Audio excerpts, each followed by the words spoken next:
श्री सुखदेव जी कहते हैं, बुद्धि के द्वारा पिछले अध्याय में वर्णित रीति से निश्चय करके तथा मन को हृदय देश में स्थिर करके वह गजराज अपने पूर्व जन्म में सीख कर कंठस्थ किए हुए सर्वश्रेष्ठ एवं बार बार दोहराए जाने योग्य स्रोत से पाठ करने लगा। गजेंद्र उवाच, यानी गजराज मन ही मन कहते हैं, जिनके प्रवेश करने पर, जिनकी चेतना को पाकर ये जड़ शरीर और मन आदि भी चेतन बन जाते हैं, ओम शब्द के द्वारा लक्षित तथा संपूर्ण शरीर में प्रकृति एवं पुरुष रूप से प्रविष्ट हुए उन सर्व समर्थ परमेश्वर को हम मन ही मन नमन करते हैं, जिनके सहारे यह विश्व टिका है, जिनसे यह निकला है, जिन्होंने इसकी रचना की है और जो स्वयं ही इसके रूप में प्रकट हैं, फिर भी जो इस दृश्य जगत से एवं इसकी कारणभूता प्रकृति से सर्वथा परे, विलक्षण एवं श्रेष्ठ हैं, उन अपने आप बिना किसी कारण के बने हुए भगवान की मैं शरण लेता हूँ।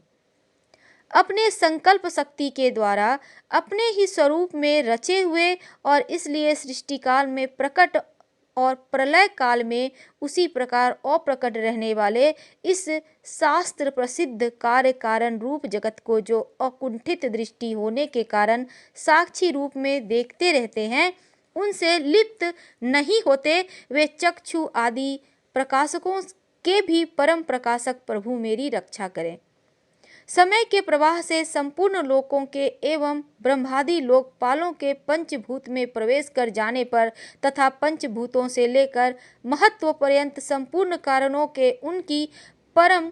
करुणा रूप प्रकृति में लीन हो जाने पर उस समय दुर्योग्य तथा अपार अंधकार स्वरूप प्रकृति ही बच रही थी। उस अंधकार के परे अपने परम धाम में जो सर्वव्यापक भगवान सब ओर प्रकाशित रहते हैं, वे प्रभु मेरी रक्षा करें। भिन्न भिन्न रूपों में नाट्य करने वाले अभिनेता के वास्तविक स्वरूप को जिस प्रकार साधारण दर्शक नहीं जान पाते, उसी प्रकार सत्व प्रधान देवता तथा ऋषि भी जिनके स्वरूप को नहीं जानते, फिर दूसरा साधारण जीव तो कौन जान अथवा वर्णन कर सकता है। वे दुर्गम चरित्र वाले प्रभु मेरी रक्षा करें। आसक्ति से सर्वदा छूटे हुए संपूर्ण प्राणियों में आत्मबुद्धि रखने वाले, सबके अकारण हितु एवं अतिशय साधु स्वभाव मुनिगण, जिनके परम मंगलमय स्वरूप का साक्षात्कार करने की इच्छा से वन में रहकर अखंड ब्रह्मचर्य आदि अलौकिक व्रतों का पालन करते हैं, वे प्रभु ही मेरी गति हैं। जिनका हमारी तरह कर्मवश ना हो तो जन्म होता है और ना जिनके द्वारा अहंकार प्रेरित कर्म ही होते हैं, जिनके निर्गुण स्वरूप का ना तो कोई नाम है ना ही रूप, फिर भी समयानुसार जगत की सृष्टि एवं प्रलय के लिए स्वेच्छा से जन्म आदि को स्वीकार करते हैं, उन अनंत शक्ति संपन्न पर ब्रह्म परमेश्वर को नमस्कार है। उन प्राकृत आकार रहित एवं अनेकों आकार वाले अद्भुत कर्मा भगवान को बारंबार नमस्कार है।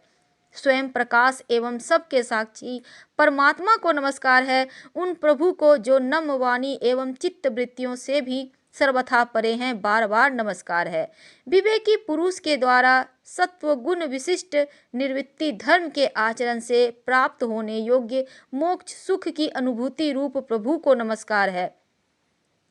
सत्वगुण को स्वीकार करके शांत, रजोगुण को स्वीकार करके घोर एवं तमोगुण को स्वीकार करके मूढ़ से प्रतीत होने वाले भेद रहित अतएव सदा समभाव से स्थित ज्ञान घन प्रभु को नमस्कार है। शरीर इंद्रिय आदि के समुदाय रूप संपूर्ण पिंडों के ज्ञाता, सबके स्वामी एवं साक्षी रूप आपको नमस्कार है। सबके अंतर्यामी प्रकृति के भी परम कारण किंतु स्वयं कारण रहित प्रभु को नमस्कार है। संपूर्ण इंद्रियों एवं उनके विषयों के ज्ञाता, समस्त प्रतीतियों के कारण रूप संपूर्ण जड़ प्रपंच एवं सबकी मूलभूता अविद्या के द्वारा सूचित होने वाले तथा संपूर्ण विषयों में अविद्या रूप से भासने वाले आपको नमस्कार है। सबके कारण किंतु स्वयं कारण रहित तथा कारण होने पर भी परिणाम रहित होने के कारण अन्य कारणों से विलक्षण कारण आपको बार बार नमस्कार है। संपूर्ण वेदों एवं शास्त्रों के परम तात्पर्य मोक्ष रूप एवं श्रेष्ठ पुरुषों की परम गति भगवान को नमस्कार है। जो त्रिगुण रूप काष्ठों में छिपे हुए ज्ञान रूप अग्नि हैं। उक्त गुणों में हलचल होने पर जिनके मन में सृष्टि रचने की ब्रह्मवृत्ति जागृत हो उठती है तथा आत्म तत्व की भावना के द्वारा विधि निषेध रूप शास्त्र से ऊपर उठे हुए ज्ञानी महात्माओं में जो स्वयं प्रकाशित हो रहे हैं, उन प्रभु को मैं नमस्कार करता हूँ। मुझे जैसे शरणागत पशु तुल्य अविद्याग्रस्त जीवों की अविद्या रूप फांसी को सदा के लिए पूर्ण रूप से काट देने वाले, अत्यधिक दयालु एवं दया करने में कभी आलस्य न करने वाले नित्य मुक्त प्रभु को नमस्कार है। अपने अंश से संपूर्ण जीवों के मन में अंतर्यामी रूप से प्रकट रहने वाले सर्व नियंता अनंत परमात्मा आपको नमस्कार है। शरीर, पुत्र, मित्र, घर, संपत्ति एवं कुटुंबियों में आसक्त लोगों के द्वारा कठिनता से प्राप्त होने वाले तथा मुक्त पुरुषों के द्वारा अपने हृदय में निरंतर चिंतित ज्ञान स्वरूप सर्वसमर्थ भगवान को नमस्कार है। जिन्हें धर्म अभिलाषित भोग, धन तथा मोक्ष की कामना से भजने वाले लोग अपनी मनचाही गति पा लेते हैं, अपितु जो उन्हें अन्य प्रकार से अयाचित भोग एवं अविनाशी शाश्वत शरीर भी देते हैं, वे अतिशय दयालु मुझे इस विपत्ति से सदा के लिए उबार ले। जिनके अनन्य भक्त जो वस्तुतः एकमात्र उन भगवान के ही शरण हैं, धर्म, अर्थ आदि किसी भी पदार्थ को नहीं चाहते, परंतु उन्हीं के परम मंगलमय एवं अत्यंत विलक्षण चरित्रों का गान करते हुए आनंद के समुद्र में गोते लगाते रहते हैं, उन अविनाशी, सर्वव्यापक, सर्वश्रेष्ठ ब्रह्मादि के भी नियामक और भक्तों के लिए प्रकट होने पर भी भक्ति योग द्वारा प्राप्त करने योग्य, अत्यंत निकट होने पर भी माया के आवरण के कारण अत्यंत दूर प्रतीत होने वाले, इंद्रियों के द्वारा अगम्य तथा अत्यंत दुर्विवेज्य, अंत रहित किंतु सबके आदि कारण एवं सब ओर से परिपूर्ण उन भगवान की मैं स्तुति करता हूँ। ब्रह्मादि समस्त देवता, चारों वेद तथा संपूर्ण चराचर जीव नाम और आकृति भेद से जिनके अत्यंत क्षुद्र अंश के द्वारा रचे गए हैं, जिस प्रकार प्रज्वलित अग्नि से लपटें तथा सूर्य से किरणें बार बार निकलती हैं और पुनः अपने कारण में लीन हो जाती हैं, उसी प्रकार बुद्धि, मन, इंद्रिय और नाना योनियों के शरीर, यह गुणमय प्रपंच जिन स्वयं प्रकाश परमात्मा से प्रकट होता है और पुनः उन्हीं में लीन हो जाता है, वे भगवान ना तो देवता है, न असुर है, न मनुष्य है, न निर्यक मनुष्य से नीची पशु पक्षी आदि किसी भी योनि के प्राणी हैं, ना वे स्त्री हैं, न पुरुष, न नपुंसक ही हैं, ना वे ऐसे कोई जीव हैं जिनका इन तीनों ही श्रेणियों में समावेश हो सके, ना वे गुण, न कर्म, न कार्य, ना ही कारण ही। सबका निषेध हो जाने पर जो कुछ बचा रहता है वही उनका स्वरूप है और वे ही सब कुछ हैं। ऐसे भगवान मेरे उद्धार के लिए आविर्भूत हों। मैं इस ग्राह के चंगुल से छूटकर जीवित नहीं रहना चाहता, क्योंकि भीतर और बाहर सब ओर से अज्ञान से ढके हुए इस हाथी के शरीर से मुझे क्या लेना है। मैं तो आत्मा के प्रकाश को ढक देने वाले उस अज्ञान की निवृत्ति चाहता हूँ, जिसका कालक्रम से अपने आप नाश नहीं होता, अपितु भगवान की दया से अथवा ज्ञान से उदय होता है।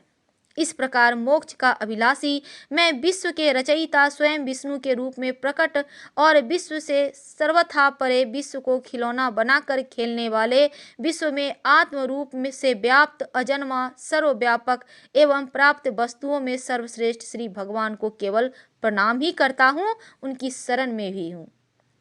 जिन्होंने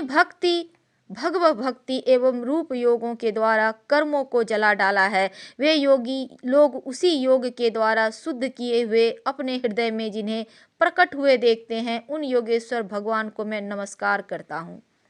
जिनकी त्रिगुणात्मक शक्तियों का राग रूप वेग असह्य है, जो संपूर्ण इंद्रियों के विषय रूप में प्रतीत हो रहे हैं, तथापि जिनकी इंद्रियां विषयों में ही रची पची रहती है, ऐसे लोगों को जिनका मार्ग भी मिलना असंभव है, उन शरणागत रक्षक एवं अपार शक्तिशाली आपको बारंबार नमस्कार है। जिनकी अविद्या नामक शक्ति के कार्य रूप अहंकार से ढके हुए अपने स्वरूप को यह जीव जान नहीं पाता, उन अपार महिमा वाले भगवान की मैं शरण लेता हूँ। जिसने पूर्वोक्त प्रकार से भगवान के भेद रहित निराकार स्वरूप का वर्णन किया था, उस गजराज के समीप जब ब्रह्मा आदि कोई भी देवता नहीं आए, जो भिन्न भिन्न प्रकार के विशिष्ट विग्रहों को ही अपना स्वरूप मानते हैं, तब साक्षात श्री हरि, जो सबके आत्मा होने के कारण सर्वदेव स्वरूप हैं, वहां प्रकट हो गए। उपयुक्त गजराज को उस प्रकार दुखी देखकर तथा उसके द्वारा पढ़ी हुई स्तुति को सुनकर सुदर्शन चक्रधारी जगदाधर भगवान इच्छानुरूप वेग वाले गरुड़ की पीठ पर सवार होकर स्तवन करते हुए देवताओं के साथ तत्काल उस स्थान पर पहुंच गए जहां वह हाथी था। सरोवर के भीतर महाबली ग्रह के पकड़े जाने पर अत्यंत दुखी हुए उस हाथी ने आकाश में गरुड़ की पीठ पर सवार चक्र उठाए हुए भगवान श्री हरि को देखकर अपनी सूंड को, जिसमें उसने पूजा के लिए कमल का एक फूल ले रखा था, ऊपर उठाया और बड़ी ही कठिनाई से सर्वपूज्य भगवान नारायण आपको प्रणाम है, यह वाक्य कहा। उसे पीड़ित देखकर अजन्मा श्री हरि एकाएक गरुड़ को छोड़कर नीचे झील पर उतर आए। वे दया से प्रेरित हो ग्रह सहित उस गजराज को तत्काल झील से बाहर निकाल लाए और देवताओं के देखते देखते चक्र से मुंह चीर कर उसके चंगुल से हाथी को उबार लिया। अगर हम हिंदू शास्त्रों की माने, तब जब भी आप भयंकर मुसीबत में फंस जाएं तो गजेंद्र मोक्ष का पाठ करने से भगवान विष्णु आपको उस मुसीबत से बाहर निकाल लेते हैं, जिस प्रकार उन्होंने गजेंद्र नाम के गज को मगरमच्छ के मुंह से बाहर निकाला था। गजेंद्र मोक्ष का पाठ करने से कर्ज से भी मुक्ति मिलता है और पितृदोष से भी मुक्ति मिलती है। गजेंद्र मोक्ष स्तोत्र का पाठ सबसे अच्छा लाभ पाने के लिए आप सूर्योदय से पहले स्नान करके पूर्व दिशा की ओर मुंह करके पाठ करें या सुने। हर हर महादेव।